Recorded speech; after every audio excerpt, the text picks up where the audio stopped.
Welcome to Flames Food and Fun. I'm your host, Travel Chef Chuck, and today we're going to be making a keto meatloaf with keto gravy and a keto cauliflower mash.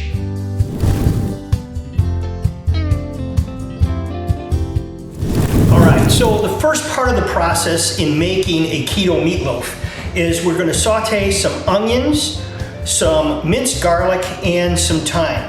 So to start out with is I'm going to use some beef tallow. Now I made this beef tallow from a brisket that I trimmed down, and then I made the beef tallow from. So we add the beef tallow, and then we're going to add the onions, and then we'll go over and we'll saute these. Now for this recipe, what we like to do is to use about a whole onion. So we're going to use a whole onion here, and we're going to saute them so they have a browning on them. They're crisped up a little bit, so it adds a little bit of flavor, and it's really going to add to the flavor of the meatloaf. We can't add the garlic or the thyme yet, or they're going to burn. So we're going to start here with actually cooking down the onions. So we'll start with the onions. They softened up and they browned. Then we're going to add our garlic and our thyme. Now that our our sauteed onions, our garlic and thyme has kind of cooled off a little bit, it's time to assemble this keto meatloaf. So we're going to start with, as you can see, this is grass-fed beef, and it's 85% lean, and we're going to use 2 pounds of the grass-fed beef. This is really good for you. I also have some heirloom pork here. I got a pound of heirloom pork. It's about 80-20. So we're going to put the onions and the garlic and the thyme in here. They've sufficiently cooled. You can put them in, I guess, when they're hotter, but I like them to be cool. It's a little easier to work with on that. So you see there's a lot here, and it's going to bring some moisture to that. So that's kind of important. I like the onions. Now you can also put in other things. You could saute some very small, finely chopped carrots, or peppers, red peppers, yellow peppers, green peppers, whatever it is that you like. In my case, I chopped the onions finely and the garlic and all that. Now I'm going to put in about a tablespoon of ketchup. Now I'm really using that not because I want a ketchup flavor, but I want a little acid in there, and I want some tomato, so that's a really good thing to put in there. That was some organic ketchup. And what that's going to do is bring a little acid into it. Now here are the key ingredients to make it keto. I've got 2 tablespoons, and they're not level, so 2 tablespoons of almond flour, and then the key is 1 tablespoon of coconut flour. Now, the reason you put coconut in, it's not going to change the taste. You're not going to have that coconut flavor. But one of the things that coconut does that almond flour does not do is it absorbs moisture. So it's going to keep it in there. So having that coconut flour, in order to get that moisture, you need to have the coconut flour in there as well. And then we're going to add 2 eggs. These are just some organic pasture-raised eggs. And now we're going to use a fork to do this. We don't want to use our hands and overwork it. For people with different types of dietary restrictions, this is going to be a pretty good recipe because it's keto. It doesn't use any, kind of oils, that are not good for you, like canola or something like that, seed oil. All right. So what we're going to do, you can see we're kind of forming it into a loaf a little bit in here. Get all the ingredients off the side of the bowl. And then we're going to form it into a loaf. Now, you could use any kind of sheet pan here. It should have a lip on it. We're going to need that later because we're going to want to make the gravy. But I'm going to use a small one here because I want the loaf to be such that I can also use it later for sandwiches. So I like to keep my loaves, about sandwich size so I can cut off some slices. So now what we got to do is take out all you can see where there's, cracks and stuff like that. You want to form it into a nice loaf. Now, what we want to do is put this in the oven for a couple of hours. If we want to reshape it as it gets colder, that's nice. So that's a nice loaf right there. We may reshape it slightly, make it a little taller, but here it is now. in its raw form. We're going to put that in the refrigerator here. And now we've got it. Okay, so to start out with, in order to make the keto gravy for a beef gravy, what we're going to do is we're going to use, first we're going to use some Better Than Bouillon. This is the beef flavor. We're also going to use some of the vegetable flavored beef with Better Than Bouillon. We'll need about 2 cups of water. The measurements don't have to be exact. About 1.5 teaspoons of garlic powder and about 1/2 tablespoon of fresh thyme. You can also use dried thyme.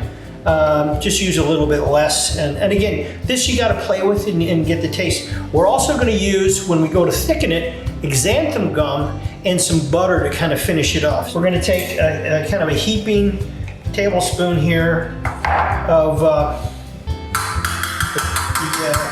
Better Than Bouillon, the beef, the roasted beef. So just about half of that same thing. Get that in there. So like kind of like a gel. So we want to use that, and then we'll put the water in with that. Okay, and you can always add to this more water, different things like that. I like to put some garlic in there and some thyme. We're going to put a little salt and pepper in there, and that's because we want to add our own. I'm going to do about a teaspoon of that, and then we're going to put a little bit of a teaspoon of pepper in there as well. And then basically we're just going to go over and we're going to take this and we're going to put it in the on the stove, and we're going to let it go for let's let it simmer for a while. So now that we've got this, we can kind of mix it together. I'd say about a teaspoon of this kitchen bouquet, the browning seasoning sauce. It adds a little bit of flavor, but what it does is it really makes it look a little bit better. And my family kind of prefers that. It looks more like gravy to them.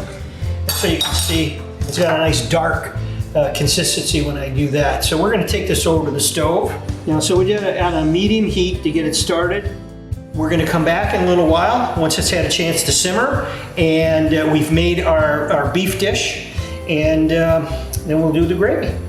Welcome back, folks. We've had the meatloaf in the refrigerator for a couple hours. As you can see, it's nice and firm. You want to make, if it's got any cracks or anything, you want to fix those now. As you can see, I can shape it a little bit better because it is cold, and it'll look like a normal one. I'm going to put a little oil on here just to make sure that it browns up nicely in the oven. And then we're going to put that in. This is about a little over 3 pounds, remember, because we got the onions and the other things in it. So it's going to take right about an hour. I've got it in a convection oven for about 375. And we'll check it in about 45 minutes and see how it's doing. The meatloaf's been in the oven for just about an hour, and so it's ready to go. And so we're going to take it out. I turned off the oven while I was working on some other things and just kind of let it cool off. Turned out beautiful, absolutely gorgeous. You can see beautiful looking meatloaf there. It did spread a little bit. That can happen sometimes. What I like to do is I use 2 spatulas to get this out. And sure, now this is ceramic, so it's not going to stick. So we're going to be in good shape there. This is going to allow us to take the meatloaf out, not have any breakage, and kind of let that cool for a bit while we're going to get ready and we're going to make the gravy. So welcome back, and now it's time to make the gravy. So we've got some really good pan drippings in here. It's cooled off a little bit because I had to drain some of the fat that was in there, a little more than I had expected. So what we're going to do, this is a gotta be very careful. This pan is a ceramic, so we don't have to scrape very much because it's going to come off. So depending on your pan, you'll figure out what it's going to take to scrape it. But we're going to take care of that in a minute with a little hand blender into the gravy. So that's broken down pretty good right now. Stuff's come off the sides, really nice. So we're gonna pour that into there. Anyway, so what we're gonna do now is just to break up those the little meat drippings, because we're gonna use this little hand immersion blender. So it only takes about a second to do that, and we're gonna finish making the gravy over here. Well, we could see we got the gravy here, so we're gonna use a little less than a tablespoon with that to get it started. The butter gives it a nice texture and we took a lot of the beef fat out. So we're gonna get this started.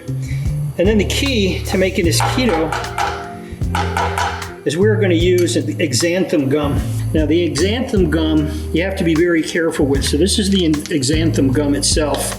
You can buy it from MedMill. There's other places you can buy it, but it's very powerful. And so you have to use very little. So we're gonna start out with 1/8 of a teaspoon, and that should do it. So you can see it's only about 1/8 right now. We're gonna throw a little more of the Kitchen Boutique browning sauce in there. This will give it a little better color. So you can see this has come up to temperature now. It's boiling. I'm gonna turn it down now that it's at the right temperature. So we're gonna start with 1/8 of a teaspoon. See how that works.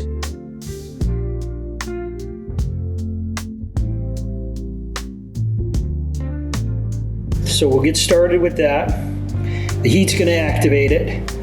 You remember, see how we're doing it? We're sprinkling it around, not all in one spot.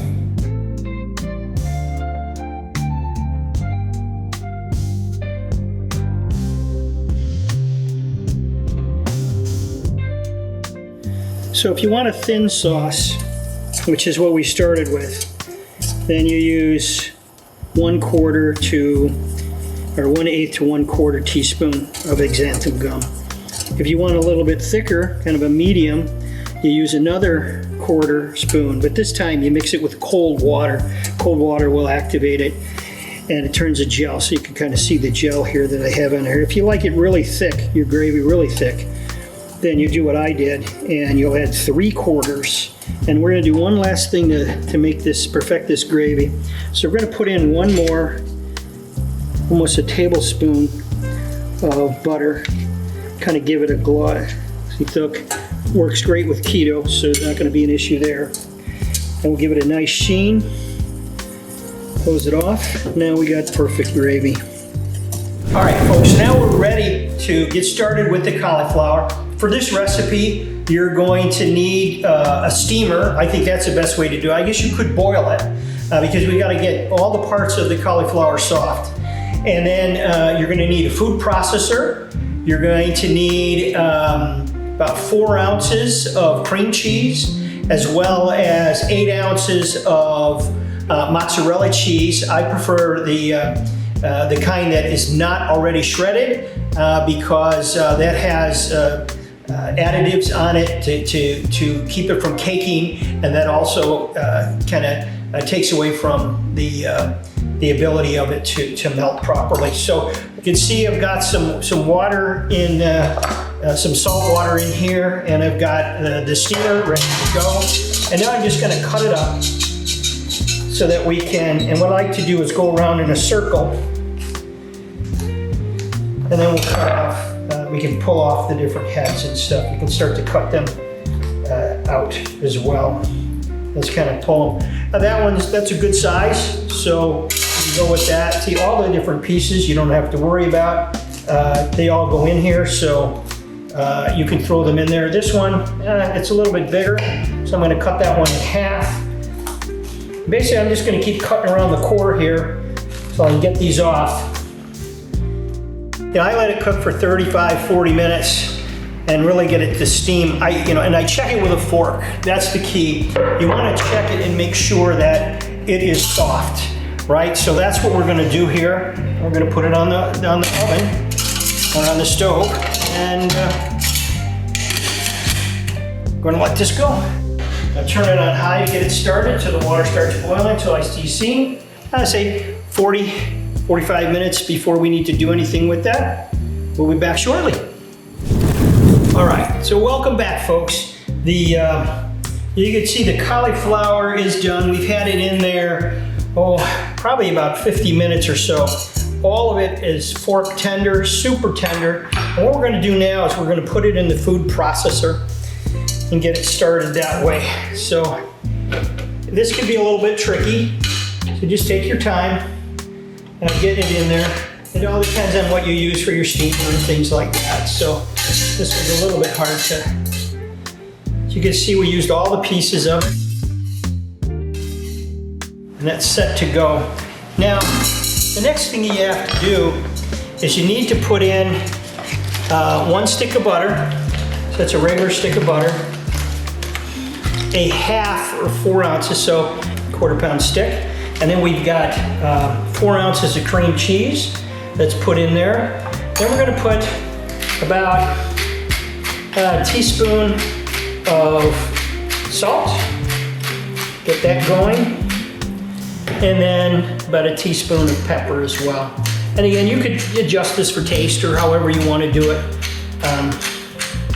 And then the last thing is, I've got here, this was a block of mozzarella cheese. It was low moisture but whole mozzarella cheese. And we're gonna start out, this is 8 ounces. So I'm gonna start out putting about, say 5 ounces in there just to get it started. We'll see how it is. And you adjust the mozzarella depending on the texture that you're looking for. So we've got this. And we're gonna just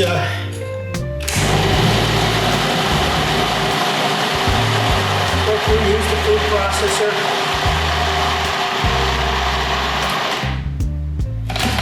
We're gonna check the texture on this one. Make sure we cover the sides. That's pretty thick.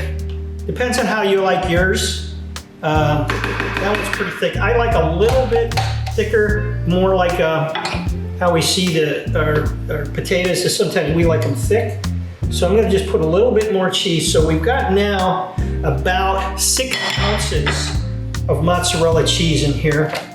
And I think that's gonna do it. For today, that's gonna give us the thickness we want.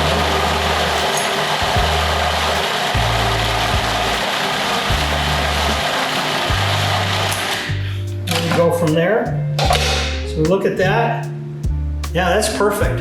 Okay, it's not sticking on there. We got a good consistency, very much like mashed potatoes. So that's gonna go off very well.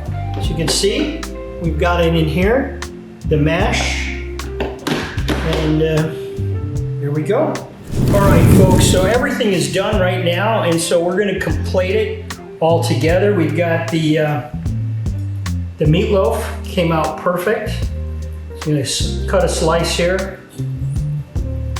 This is great for sandwiches as well as a meal like we're having here tonight. I'm gonna take 2 slices, not too thick.